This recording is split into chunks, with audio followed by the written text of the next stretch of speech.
దేవుని నామానికి మహిమ కలుగును గాక.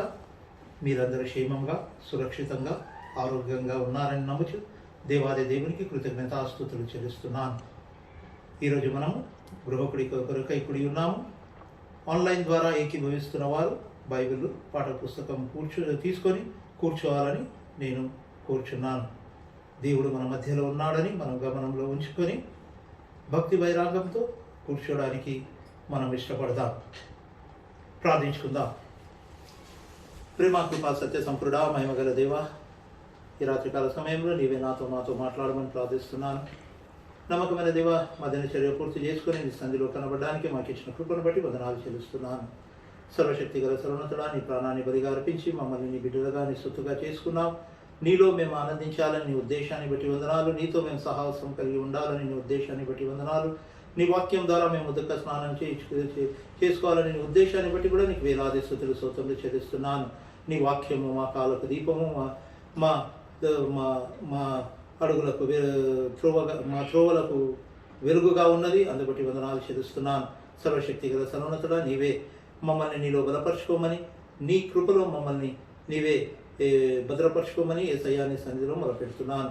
నీవే మాకు చాలని దేవుడుగా ఉండమని కుడిచిన ప్రతి ఒక్కరిని బట్టి వందనాలు చెల్లిస్తున్నాను. ఇంకెవరైతే ఏకీభవించాలని ఉద్దేశిస్తున్నారో వారితో కూడా నీవే మాట్లాడమని, వాళ్ళను నీ కృపలో జ్ఞాపకం చేసుకుని నీ సన్నిధిలో కనబడే భాగ్యాన్ని నీవే దయచేయమని నీ పాదాల దగ్గర సాగిలపడి ప్రార్థిస్తున్నాను. ఆటంకాలను తొలగించమని, సంఘస్సులు ఏకీభవించలాగిన కృప చూపించమని నీ పాదాల దగ్గర సాగిలపడి ప్రార్థిస్తున్నాను. ప్రసిద్ధి నీ ఆధీనంలో ఉంది. సర్వోన్నతుడవు, సర్వభౌముడవు, సర్వాధికారివి, సర్వోన్నతుడవు. నీ ప్రభుత్వం కింద మేము రావడానికి మేము ఇష్టపడుతున్నాము. దయతో నీవే మమ్మల్ని ఏలుమని యేసు ప్రభువుల వారి పరిశుద్ధమైన నామంలో ప్రార్థించి అడిగి వేడుకొంచున్నాను తండ్రి, ఆమేన్.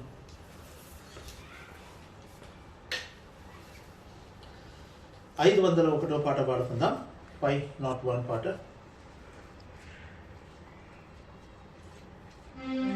పాత పాట పుస్తకంలో 429.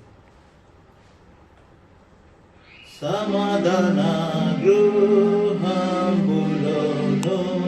సమాధాన కర్త స్తోత్రములు, సమాధాన గృహంబులోను సమాధాన కర్త స్తోత్రములు.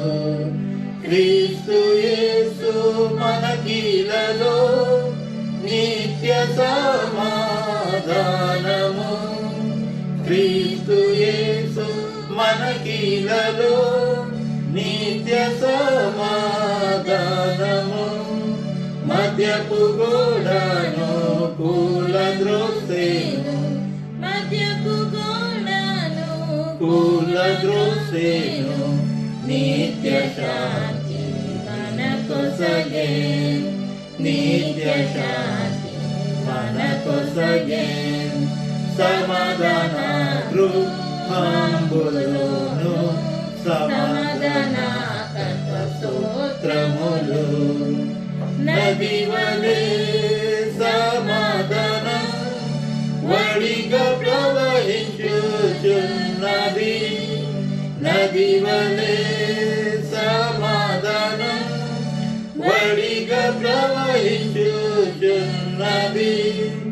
అడ్డులా ద్రోసి మధ్యను నిలచే, అడ్డులా ద్రోసి మధ్యను నిలచే. శ్రద్ధతో మధ్యపు చేర్చే, శ్రద్ధతో మధ్యపు చేర్చే. సమాధాన గృహంబులోను సమాధాన కర్త స్తోత్రములు. లోకమేచ్చునట్లుగా కాదు ప్రభు సమాధానము, లోకమేచ్చునట్లుగా కాదు ప్రభు సమాధానము. సత్యమైనది నిత్యము నిల్చును, సత్యమైనది నిత్యము నిల్చును. నిత్యుడేసు చేయగలిగేన్, నిత్యుడేసు చేయగలిగేన్. సమాధాన గృహంబులోను సమాధాన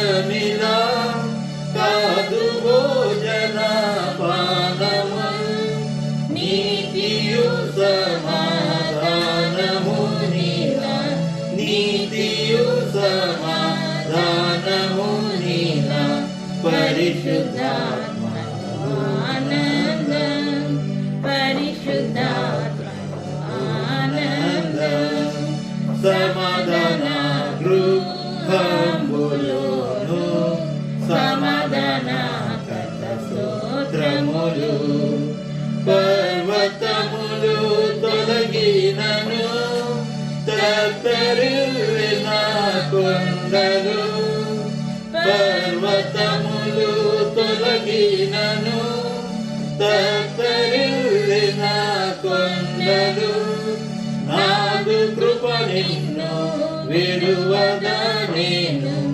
నాదు కృప నిన్ను విడువదా నేను నా సమాధానము ప్రభువే నా సమాధానము ప్రభువే సమాధాన గృహంబులోను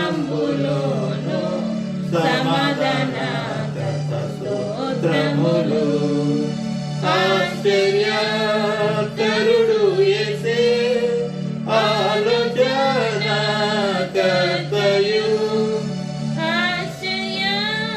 కరుడు యేసే ఆలోచన కర్తయు బలవంతుడేసు సమాధాన ప్రభు బలవంతుడేసు సమాధాన ప్రభు బలపరచు తన ప్రజలను బలపరచు తన ప్రజలను సమాధాన గృహంబులోను సమాధాన కర్త స్తోత్రములు సమాధాన గృహంబులోను సమాధాన కర్త స్తోత్రములు. దేవుని వాక్యం నుండి ఈరోజు సాయంత్రం మనము 155 కీర్తన ధ్యానించుకుందాం. కీర్తనలు 125 కీర్తన ధ్యానించుకుందాం. సామ్స్ 125.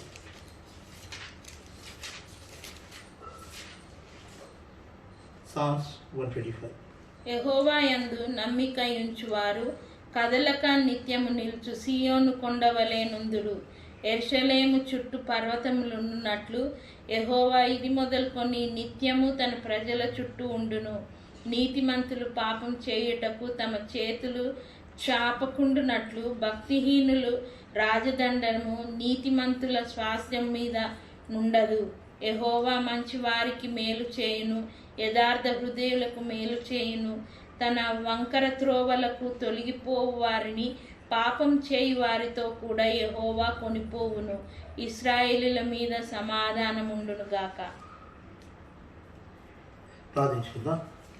ప్రేమ కృపా సత్యసంపుడు మహిమగల దేవ, మాకు ఇచ్చిన లేఖన భాగాన్ని బట్టి వందనాలు. కీర్తనలు 125 కీర్తనతో నీవే నాతో మాతో మాట్లాడమని ప్రార్థిస్తున్నాను. మేము మాట్లాడితే మేము వేరే వారిగా ఉన్నాము, దయతో నీవే మాతో మాట్లాడమని ప్రార్థిస్తున్నాను. నీ సన్నిధి గమనంలో ఉంచుకొని నమ్మకమైన దేవా, మేము నీ వాక్యం పైన మా ఆలోచనను కేంద్రీకరించి ఉండుటకు నీవే పరిశుద్ధాత్మ ద్వారా మమ్మల్ని ప్రేరేపించుకొని ప్రార్థిస్తున్నాను.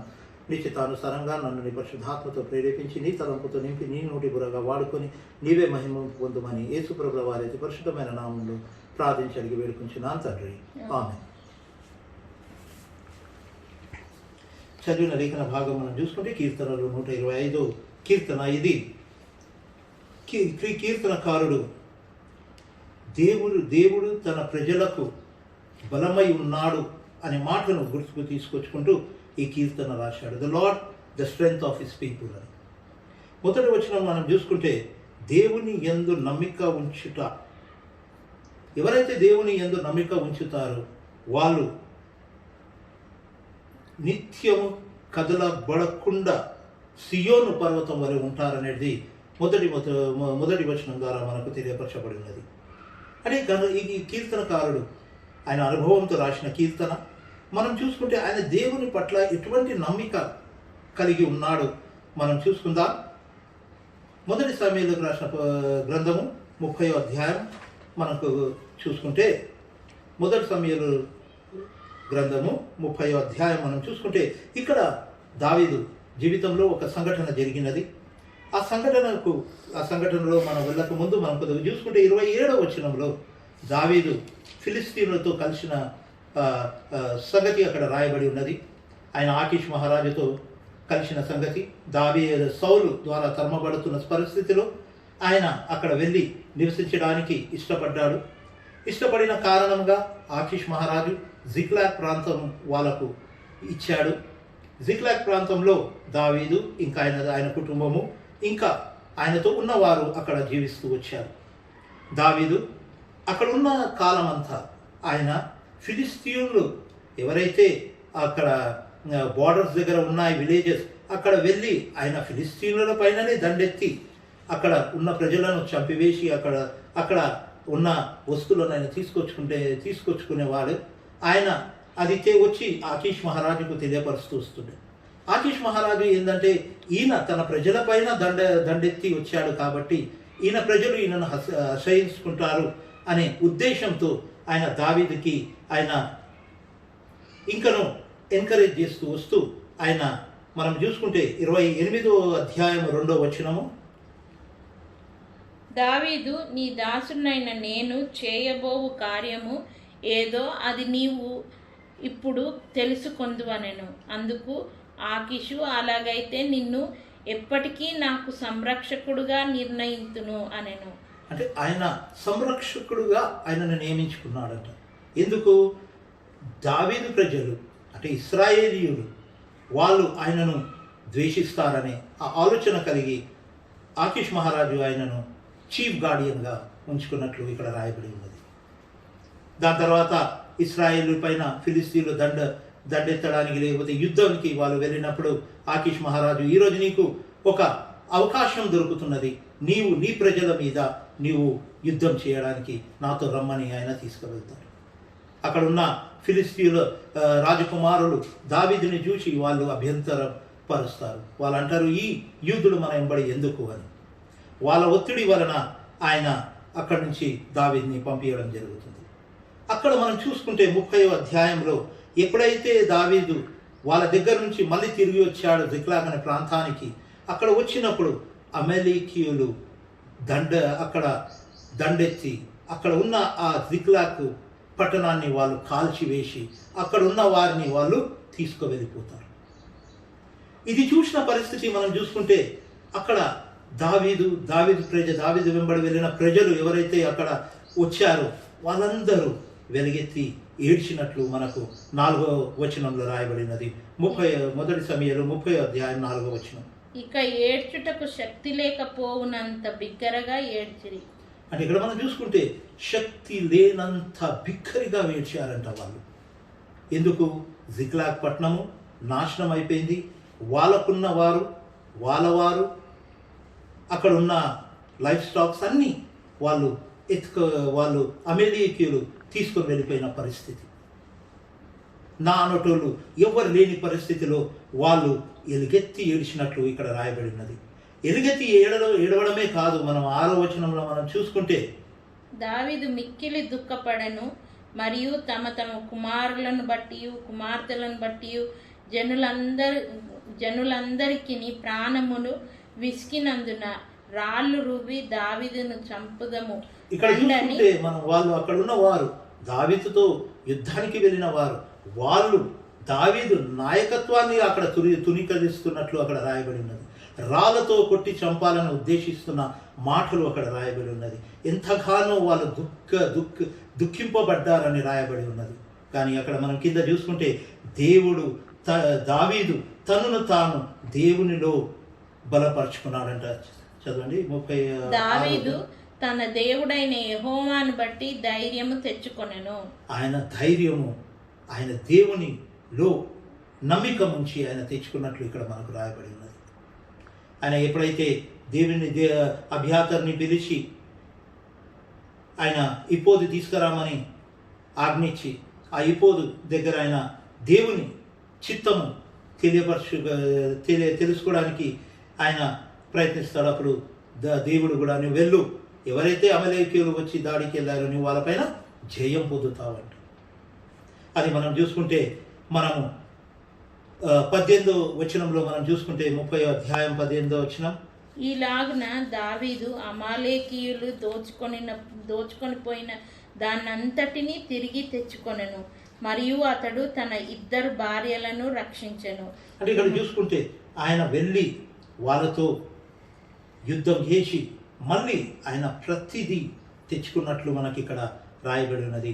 ఇక 19వ వచనంలో మన చివరి భాగంలో ఇంగ్లీష్లో చూసుకుంటే మంచిగా చక్కగా రాయబడి ఉన్నది, డేవిడ్ రికవర్డ్ ఆల్ అని. అంటే ఏదైతే దావీదు కోల్పోయారో, ఏదైతే వాళ్ళు తీసుకువెళ్ళిపోయారో ప్రతిదీ ఆయన మళ్ళీ తిరిగి తీసుకొచ్చుకున్నాడంట. దేవుని మీద నమ్మకం ఉంచిన వారు దేవుని యందు బలపరచబడి వాళ్ళకు దేవుడు సహాయకుడుగా నిలుస్తాడనేది మనకి ఇక్కడ రాయబడి ఉన్నది. దేవునిలో మనం ఎప్పుడైతే విశ్వాసం ఉంచుతామో, పరిస్థితులు ఎట్లున్నా కూడా, పరిస్థితులు విరోధంగా ఉన్నప్పటికీ కూడా, ఇక్కడ మనం చూసుకుంటే దావీదుకి ఆయన ప్రజలే ఆయన నాయకత్వాన్ని తిరస్కరించి రాళ్లతో చంపాలని ఉద్దేశించి ఉన్నారు. అటు పరిస్థితులు మన జీవితంలో కూడా వచ్చినప్పుడు ధైర్యంగా మనము కూడా దేవుని తట్టు నమ్మకం ఉంచి ఆయన తట్టు చూచేవారిగా మనం ఉండాలనేది దేవుని కోరిక. రెండోది మనం చూసుకుంటే అదే 125వ కీర్తనలో మనం చూసుకుంటే ఏమని రాయబడి ఉన్నది, అక్కడ మనం చూసుకుంటే యెరూషలేము ఎలా అయితే పర్వతములు దానికి చుట్టుముట్టు ఉన్నాయి, అలా దేవుడు తన ప్రజలకు చుట్టూగా ఉంటాడనేది మాట ఇక్కడ మనకు రాయబడి ఉన్నది. దీని గురించి మనం చూసుకుంటే మనకు దానియేలు గ్రంథము 3వ అధ్యాయంలో మనము షద్రక్ మేషక్ అబేద్నెగో గురించి మనము చూసుకుంటాం. దేవుని యందు వాళ్ళు విశ్వాసం ఉంచారు, దేవుని యందు నమ్మిక ఉంచారు. వాళ్ళ పట్ల దేవుడు గొప్ప కార్యము చేసి వాళ్ళను రక్షించిన విధానము మనము 3వ అధ్యాయంలో మనం చూసుకుంటాం. ఈ 3వ అధ్యాయంలో మనం చూసుకుంటే నెబుకద్నెజరు ఒక విగ్రహాన్ని చేసి, ఆ విగ్రహము ఎత్తు 60 మూరాలు, వెడల్పు 6 మూరాలు అవి ఉన్నప్పుడు అంత పెద్ద విగ్రహాన్ని ఆయన చేయించి ఒక ఆజ్ఞను ఆయన ఒక శాసనము చేసి ఎవరైతే ఆ విగ్రహానికి ఎప్పుడైతే తంబూరాలు మ్రోగుతాయి, ఎప్పుడైతే వాయిదాలు శబ్దం మీరు వింటారు, అప్పుడు మీరు సాగిలపడి ఆ ప్రతిమను మీరు పూజించాలని ఒక శాసనం తీసుకొస్తాడు. ఆ శాసనం తీసుకొచ్చినప్పుడు ఆయన ప్రత్యేకంగా చెప్తూ వస్తాడు, దేశ నాయకులు, అధికారులు, ప్రజలు, ఆలోచనకర్తలు, కోశాధికారులు, న్యాయాధిపతులు ప్రతి ఒక్కరు ఎప్పుడైతే ఆ బూర శబ్దం వింటారు, ఆ బూర శబ్దం విన్నప్పుడు వాళ్ళు సాగిలపడి ఆ ప్రతిమకు వాళ్ళు మ్రొక్కేవారిగా ఉండాలనేది తెలియపరుస్తాడు. అట్లున్న పరిస్థితిలో షద్రక్ మేషక్ అబేద్నెగో అలా చేస్తలేరనేది కొంతమంది తీసుకువెళ్ళి రాజుకు చెప్పడం జరుగుతుంది. రాజు వాళ్ళను పిలిపించి వాళ్ళని అడుగుతాడు. 3వ అధ్యాయం 14వ వచనం ఎవరైనా చదవండి. వారితో ఇట్లా అంతటా నెబుకద్నెజరు వారితో ఇట్లా, నేను షద్రక్ మేషక్ అబేద్నెగో మీరు నా దేవతలను పూజించుట లేదనియు, నేను నిలువబెట్టిన బంగారు ప్రతిమకు నమస్కరించుట లేదనియు నాకు వినబడినది, ఇది నిజమా అని ఇక్కడ మనం చూసుకుంటే ఇది నిజమా. మనం ఆదికాండంలో మనం చూసుకుంటే కూడా అవ్వతో మాట్లాడుతూ సాతానుడు ఇదే అంటాడు, ఇది నిజమా అని. ఇదే మాట ఇక్కడ కూడా నెబుకద్నెజరు కూడా అదే మాట పలుకుతున్నాడు, ఇది నిజమా అని. నిజమా అని అడిగి వాళ్ళ 15వ అధ్యాయం మనం చూసుకుంటే మళ్ళీ వాళ్ళకు చెప్తాడు, ఎప్పుడైతే మీకు బూర శబ్దం వినబడుతుంది, ఎప్పుడైతే మీకు తంబూర సితార శబ్దం వినబడుతుంది, మీరు సాగిలపడి మీరు ఈ విగ్రహానికి మీరు ఆరాధించండి, మీకు మరొక అవకాశాన్ని నేను దయచేస్తున్నానంటాడు. అప్పుడు షద్రక్ మేషక్ అబేద్నెగో ఇవి వాళ్ళు 16, 17, 18 వచనాలు మనం చూసుకుంటే వాళ్ళు గొప్ప సాక్ష్యము దేవుని పట్ల వాళ్ళు కలిగినట్లు ఈ 3 వచనాల ద్వారా మనకు తెలియపరచబడి ఉన్నది. 16, 17, 18.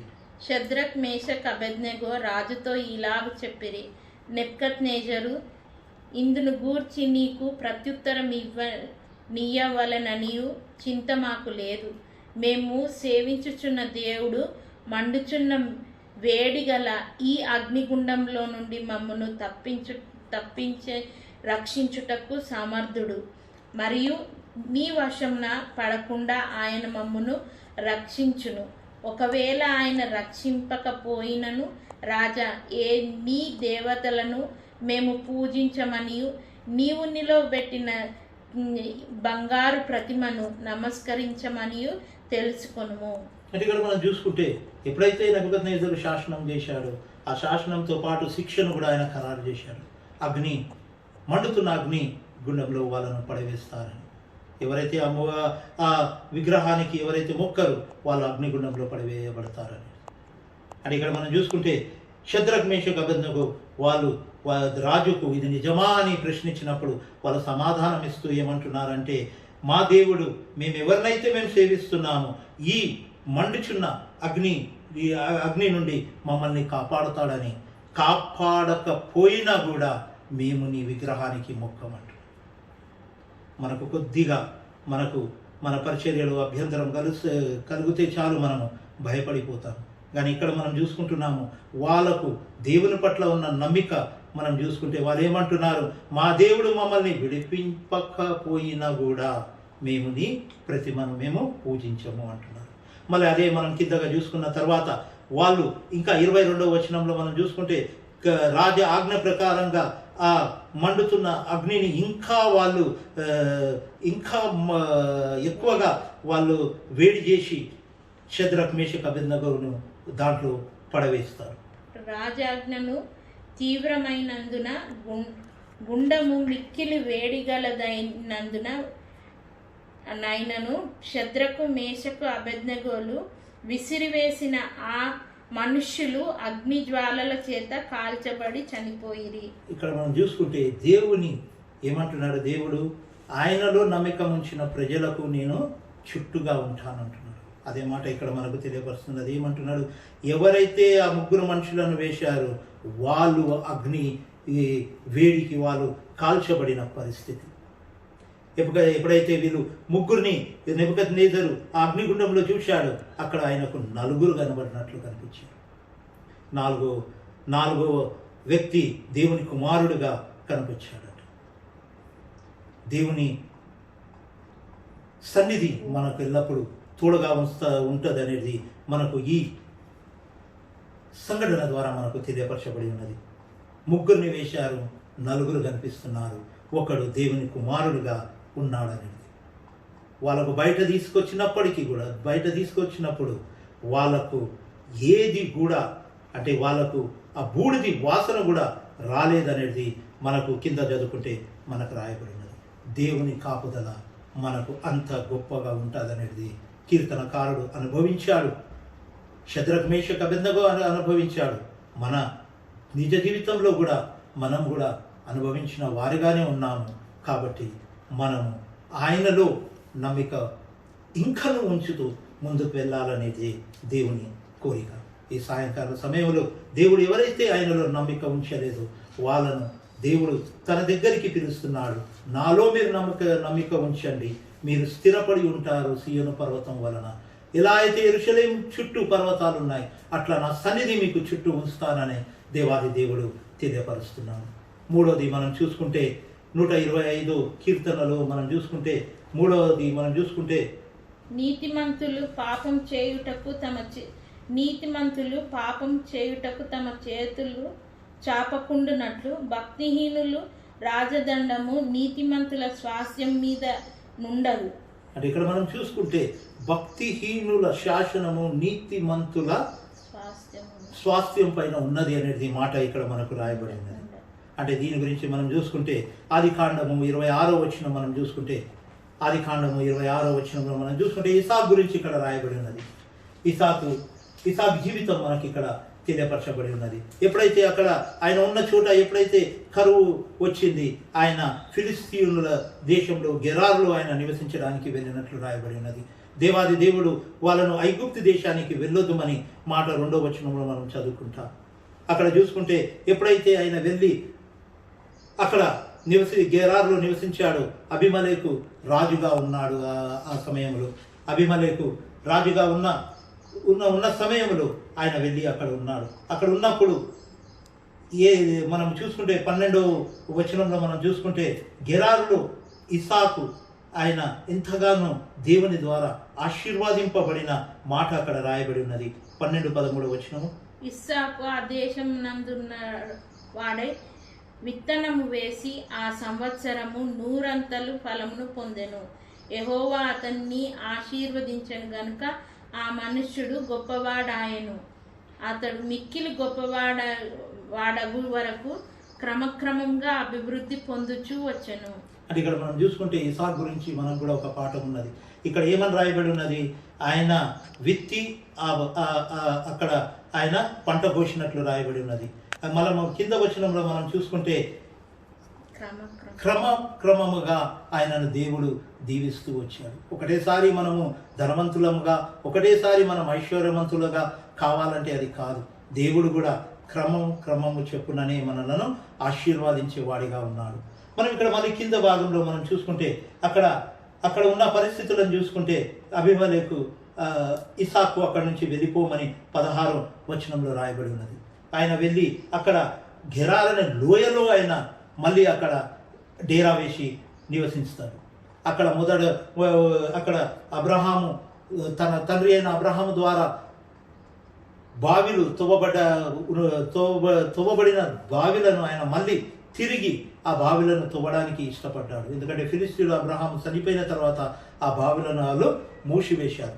ఎప్పుడైతే ఆయన మొట్టమొదటి బావిని ఆయన తెరవడం, ఆయన మళ్ళీ దాన్ని తవ్వించడం ప్రారంభించారు. ఎప్పుడైతే నీళ్ళు వచ్చింది, అక్కడ ఉన్న గెరారు వారులు అక్కడ వచ్చి ఇది మాది అని మళ్ళీ ఆయనతో కొట్లాట పెట్టుకున్నారు. అది వదిలేశాడు. రెండోసారి మళ్ళీ ఆయన వెళ్ళి మళ్ళీ రెండోసారి, మొదటిసారి ఆయన అట్లా వాళ్ళు కొట్లాడడానికి వచ్చినప్పుడు దా బాయికి ఇసక్ అని పేరు పెట్టాడు. రెండోసారి సిత్నా అని పేరు పెట్టాడు. అక్కడ కూడా వాళ్ళు ఎప్పుడైతే ఆ బావిని తవ్వారో అప్పుడు కూడా వాళ్ళు కొట్లాడడానికి వచ్చి ఇది మాది అన్నారు. మూడోసారి మనం చూసుకుంటే మూడోసారి కూడా ఆయన బావిని త్రవ్వించాడు. అక్కడ నీళ్ళు వచ్చాయి. దాని పేరు రెహోబోత్ అని పెట్టి దేవుడు మనలను ఈ భూమిపైన మనలను ఫలమిచ్చే వారిగా చేస్తాడనేది 22వ వచనంలో రాయబడి ఉన్నది. అతడు అక్కడ నుండి వెళ్ళి మరి ఒక బావి త్రవ్వించెను. దాని విషయమై వారు జగడమాడలేదు గనుక అతడు ఇప్పుడు యెహోవా మనకు ఎడము కలగజేసి ఉన్నాడు గనుక ఈ దేశమందు అభివృద్ధి పొందుదాం అనుకొని దానికి రెహోబోతు అను పేరు పెట్టెను. ఇక్కడ మనము అభివృద్ధి చెందుతామనేది నమ్మకము ఆయనకు కలిగి ఉన్నది. రెహోబోత్ అని పేరు పెట్టాడు. మనం మళ్ళీ చూసుకుంటే మనము 28వ మనం చూసుకుంటే మళ్ళీ 26వ వచనం మనం చూసుకుంటే గెరారుకి అబీమెలెకు ఆయనతో సుజాత్ అని ఆయన స్నేహితుడు, పికోల్ అని ఆయన సైనాధిపతి, వాళ్ళు ముగ్గురు ఇసాకు దగ్గర వచ్చారు.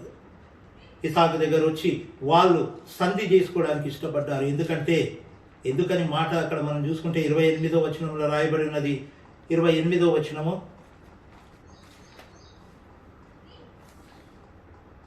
వారు నిశ్చయముగా యెహోవా నీకు తోడై ఉన్నాడు అనే మాట వాళ్ళు తెలియపరుస్తారు. అదే దేవాది దేవుడు కీర్తనలు 125వ వచనము 25వ అధ్యాయం 3వ వచనంలో అదే మాట మనకు తెలియపరుస్తున్నాడు. భక్తిహీనులు నీ స్వాస్థ్యానికి వాళ్ళు ఎలాంటి కీడు తీసుకురారనే మాట. ఇక్కడ కూడా మనం చూసుకుంటే కీడు తీసుకురావడానికి ప్రయత్నించారు. అక్కడి నుంచి పోమన్నాడు. గెరారు లోయలో ఆయన డేరా వేసుకున్నాడు. అక్కడ ఉన్న వారు కూడా అభ్యంతరపరిచారు. మూడవ బావిది తోవి రెహోబోత్ అని పేరు పెట్టి ఇక్కడ నేను ఫలిస్తానని ఆయన నమ్మి ఆయన అక్కడ నివసించడం జరిగింది. ఇదంతా గమనించిన అబీమెలెకు ఆయన దగ్గరికి వచ్చి నీ దేవుడు నీకు తోడై ఉన్నాడని మేము గమనించామని తెలియపరుస్తున్నాడు. ఒక భయాన్ని అబీమెలెకు జీవితంలో దేవుడు కలగజేశాడు ఇసాకు ద్వారా. అదే మనకు 125వ కీర్తన 3వ వచనంలో అదే చెప్తున్నాడు. భక్తిహీనులు wickedness shall not rest in the land allotted to the righteous అని రాయబడి ఉన్నది. దేవుని యందు ఎవరైతే నమ్మిక ఉంచుతారో వాళ్ళకు ఎలాంటి కీడు సంభవించదనేది దేవుని వాక్యము తెలియపరుస్తుంది. అదే కీర్తనకారుడు తన అనుభవంతో మనకు తెలియపరుస్తున్నాడు.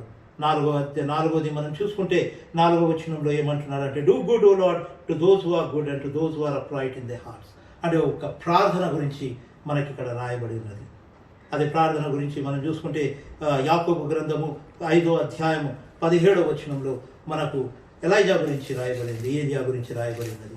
ఏమని రాయబడినది? ఆయన కూడా ఒక మానవుడుగా ఉంటూ సాధారణమైన మానవుడుగా ఉంటూ ఎప్పుడైతే ఆయన దేవునిలో పూర్తి నమ్మకం ఉంచి ప్రార్థించాడో, ఎడతెగక ప్రార్థించాడో, వర్షము ఆగిపోయింది అనే మాట అక్కడ రాయబడినది. 18వ వచనంలో మనం చూసుకుంటే మళ్ళీ అదే మాట రాయబడినది. మీరు ఎప్పుడైతే యాకోబు గ్రంథం 5వ అధ్యాయము 17-18 వచనంలో కూడా మనం చూసుకుంటే అక్కడ కూడా అదే రాయబడి ఉన్నది. ఎప్పుడైతే మళ్ళీ ఆయన ప్రార్థించాడో దేవుడు పరలోకాన్ని తెరిచి వానను కురిపించాలని. చివరిగా మనము 125వ కీర్తన 5వ వచనాన్ని చూసుకుందాం. తమ వంకర త్రోవలకు తొలగిపోవు వారిని పాపం చేయి వారితో కూడా యెహోవా కొనిపోవును, ఇశ్రాయేలీయుల మీద సమాధానం ఉండును గాక. అంటే ఇక్కడ మనం చూసుకుంటే ఎవరైతే తమ వంకర త్రోవ నుండి వాళ్ళు తొలగిపోవడానికి ఇష్టపడరు, వాళ్ళను దేవాది దేవుడు పాపము చేసే వారితో వాళ్ళను కొనిపోతానని తెలియపరుస్తున్నారు. చివరి కింద భాగంలో మనం చూసుకుంటే ఇశ్రాయేలు పైన సమాధానం కలుగునుగాక అని రాయబడినది. ఒక హెచ్చరిక ఇస్తున్నారు. మనలో మార్పు రావాలని దేవాది దేవుడు కోరుతున్నాడు.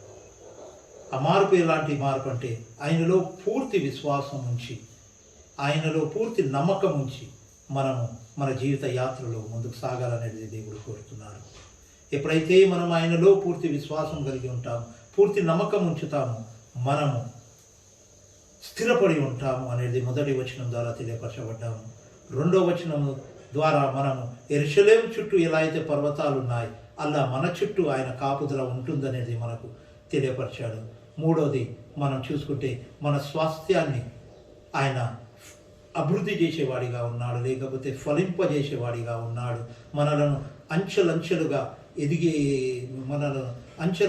ఎదిగించేవాడిగా ఉన్నాడు అనేది మనము 3వ వచనం ద్వారా మనకు తెలియపరచబడి ఉన్నది. భక్తిహీనులు మన స్వాస్థ్యాన్ని ముట్టలేరు అనేది మాట అక్కడ స్పష్టంగా మనకు తెలియపరచబడి ఉన్నది. 4వది మనం చూసుకుంటే ప్రార్థన కలిగిన జీవితం కలిగి ఉండాలనేది దేవుడు తెలియపరుస్తున్నాడు. 5వ వచనంలో మనలను హెచ్చరిస్తున్నాడు. మనం ఆయనలో విశ్వాసం కలిగి జీవించాలని, ఆయనలో నమ్మకం కలిగి జీవించాలని, ఆయన రక్షణ ఆనందం మనలో ఉండాలనేది దేవుడు కోరుతున్నాడు. కుటుంబంగా మన గృహం నుండి రక్షణ సునాదము ఇతరులకు వినబడేలాగా మన జీవితం ఉండాలనేది దేవుడు కోరుతున్నాడు. లేకపోతే మనము కూడా మూర్ఖుల వలె, పాపుల వలె మనము కూడా కొట్టుకుపోతామనేది దేవుడు హెచ్చరిస్తున్నాడు. మన కుటుంబంలో మనకు ఏదైతే సరి చేసుకోవాలో అది మనకు దేవుడు ఈరోజు ఆయనలో నమ్మకం ఉంచి సరి చేసుకోవడానికి మనకు ఒక అవకాశాన్ని ఇస్తున్నాడు. రక్షణ సునాదము మన గృహం నుండి వినబడాలనేది దేవుని ఉద్దేశం. ప్రార్థించుకుందాం. ప్రేమ కృపా సత్య సంపూర్ణ మహిమగల దేవ, మా ముందు తీసుకొచ్చిన లేఖన భాగాలను బట్టి వందనాలు చెల్లిస్తున్నాను. నీ చిత్తానుసారంగా మమ్మల్ని నీవే నీ వాక్యం ద్వారా మాట్లాడిన మాటల ద్వారా మమ్మల్ని నీలో బలపరచుకోమని ప్రార్థిస్తున్నాను. నీవే మాకు బలంగా ఉండమని ప్రార్థిస్తున్నాను. మా జీవితాన్ని నీవే నడిపించుకొని మమ్మల్ని మేము నీ హస్తాలకు అప్పగించుకుంటూ నీ తట్టు చూస్తున్నాను. నమ్మకమైన దేవ, యశ్కోల ద్వారా చెప్పబడుతున్న ప్రతి పరిచర్యను నీవే దీవించి ఆశీర్వాదించి ముందుకు తీసుకెళ్ళమని, ఆదివారం జరగబోయే ఆరాధన పరిచర్య, సండే స్కూల్ పరిచర్య, వనస్తుల కుడికలు తోడుగా ఉండి నీవే నడిపించమని యేసు ప్రభుల వారైతే పరిశుద్ధమైన నామంలో ప్రార్థించి అడిగి వేడుకుంటున్నాను తండ్రి. ఆమేన్.